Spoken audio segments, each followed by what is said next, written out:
in Rosedale in the North Yorkshire moors, and or just above Rosedale in fact, and there's these old, I think they're kilns actually, something like that, over here, just quite near a car park, so I think it's probably quite a popular visitor spot, especially in the summer. And so I've just come here to spy out whether or not somewhere around here might be a reasonable place for me to come and do a bit of a camp, because I haven't visited the North Yorkshire moors before, but it looks like a really beautiful place, and I'm really loving this valley down here. This is Rosedale down here, and it just does look absolutely gorgeous.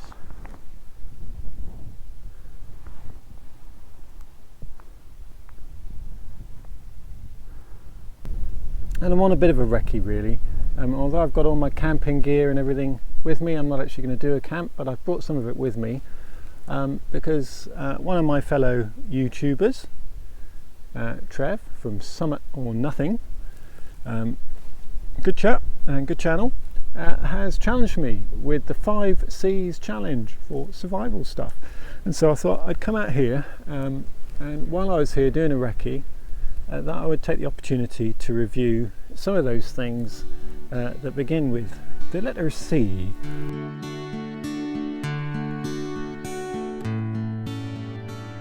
So my first one, beginning with letter C, is C for carrying. You don't get very far in this whole photography, landscape photography and while camping lark if you can't carry your stuff, and so the first one is C for carrying. Now I have a low alpine rucksack, and it's a 55 plus 10. It's quite an old style, has got an adjustable back on it for adjusting the height of the shoulder straps and so forth, and it does the trick.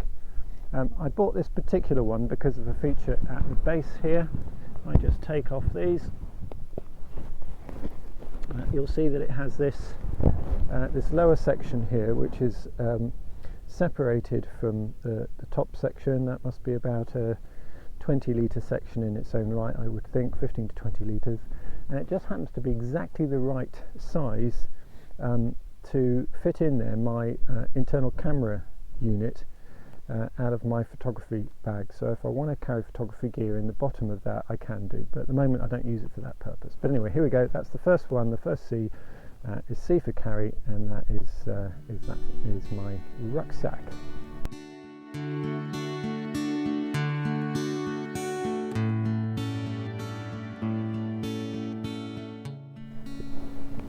Okay, second C. C is for cooking. Now I must admit I've done this to some degree on the cheap, and I have here a little Calagaz cooking kit, and I'll just open it up and show you what's in it. So this is going to be about as simple as cooking kits can get, really. So it comes with these couple of pots. Look at that, that's disgusting. I haven't washed that one out since last time, but there you go, I'll have to do that. So it comes with a little gas burner. This just sort of folds out in 3 like that, unfolds super easy. I did find that it tips over quite a lot, so I added to it this very expensive item off eBay. It cost about £2.50 including postage and packing. So that unfolds to make a little stand. The gas canister goes on there. It clips in obviously to make it more secure than I have now, and that saves an awful lot of spillages actually. So that's for cooking. Little camping gas stove, butane gas stove.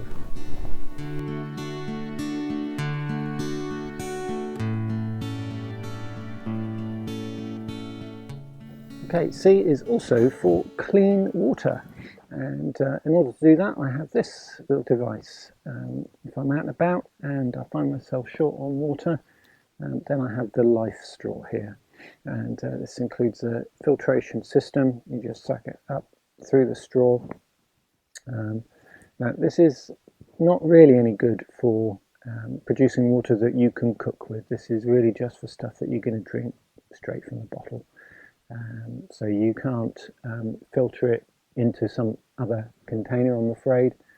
And so this is just for what you're going to consume immediately.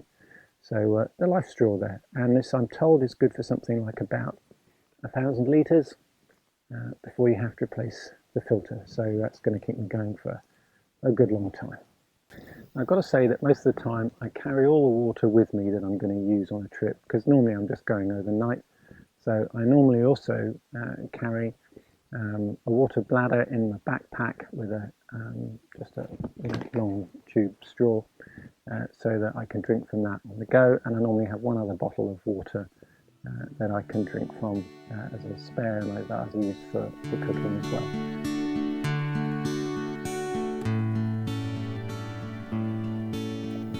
The next C is going to be C for cover, and how do I keep myself covered and sheltered? So I use this little thing, and it is tiny. It weighs about 1¼ kilograms, something like that, all in all. And as you can see, it is the Terra Nova Laser Competition 2 tent. In theory, it's a 2-man tent. In practice, I think that would be a very cozy 2. I just use it for me, myself, and no, it's proved very good. It's been really robust, and it's been out in some pretty windy conditions, so thoroughly recommend that, the Laser Competition 2. In order to get it down to such a low weight, or at least low specified weight, it does come with these tiny little pegs, titanium pegs, which are about 4 inches long and about 1 mil wide. They're just like really stiff wire, and to be honest, completely useless. So I have supplemented it with some lightweight but much larger tent pegs in order to just make sure that it is as secure as it can be in windy conditions. So the Terra Nova Laser Competition 2, great little 2-man tent. Now I do quite often find that doesn't give me quite all the cover that I would like. So I also bought a lightweight tarp, and this is just a Vango tarp, and it's the Trek tarp. It has hydrostatic rating of 5,000, and it comes with one lightweight pole. I tend to supplement that when I need to by using my walking poles as well, and that's been really good as well. I think it's well, it's not square, but I think it's about 3 meters by 2, roughly speaking, and so that just gives me extra cover when I need it as well. A little bit of extra shelter from the wind or the sun, and a little cooking space.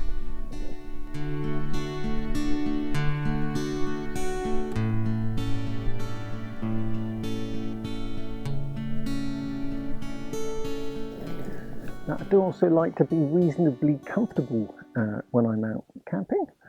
Comfort is the next C. Comfort is the next C, and that can cover all kinds of things, really, can't it? But for me, that means bedding, I think, really.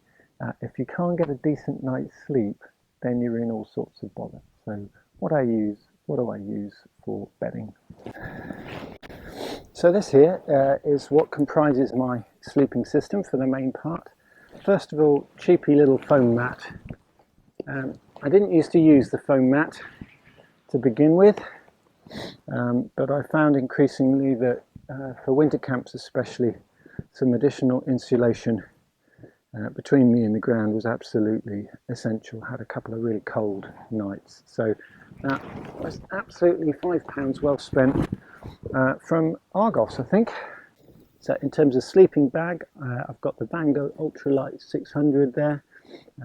It's a 3-season bag, and I have used it throughout the winter. The winters aren't that massively cold here in the UK, and so I've just supplemented that as needs be with additional clothing and the foam mat when I've needed that. It is pretty lightweight, hence the name Ultralight 600. Total weight about 1,200 grams. Also put it in a dry sack just to make absolutely certain that when I get on site that I haven't got, whatever the weather is, that I haven't got a wet sleeping bag. Okay, in addition to the sleeping bag, I use this. This is the Vango Trek 3 Standard, which is a self-inflating sleeping mat. And again, it's a mummy-shaped one just to keep the weight down as much as possible. So that's it. That's my sleeping system for comfort. I've got the £5 roll mat there from Argos. I've got my Vango ultra lightweight 600 sleeping bag, mummy shaped sleeping bag, and the Trek 3 Standard self-inflating sleeping mat. And I guess finally that C would also have to be for compass. C for compass, or this bit of survival equipment really. I do take a good old-fashioned compass with me, and I normally print out a map of where it is that I'm going as well, but that's not my primary navigation device. I use the ViewRanger 1 to 25,000 Ordnance Survey map system. That's on my iPhone. I do have a backup battery charging device for the phone as well, because if you're relying on that for navigation, you don't want to suddenly find yourself without power. Now, I believe the idea with these 5C challenges is also to pass that challenge on to somebody else. And so I would like to pass that on to 3 other people. One of those is Jim Holden. I hope you don't mind that, Jim. Andrew Maguire, landscape photographer, who I'm also subscribed to, and Wiltshire Man, who does some cracking survival type stuff. So those are my 3 challengees, if you like, for the 5Cs challenge. Would be great to hear from you guys as to what's in your kit bag and what sort of things help you make it work when you're out in the wilderness. So I hope you've enjoyed this little short video and just taking a quick peek at what's in my bag, what I carry around with me. I hope it's been helpful, and if you've enjoyed it, do like and do subscribe and all the usual things, and comment below if you've got any comments, and I'll try and reply to all of the ones that I can. So thanks so much guys, and I'll see you next time. Bye for now.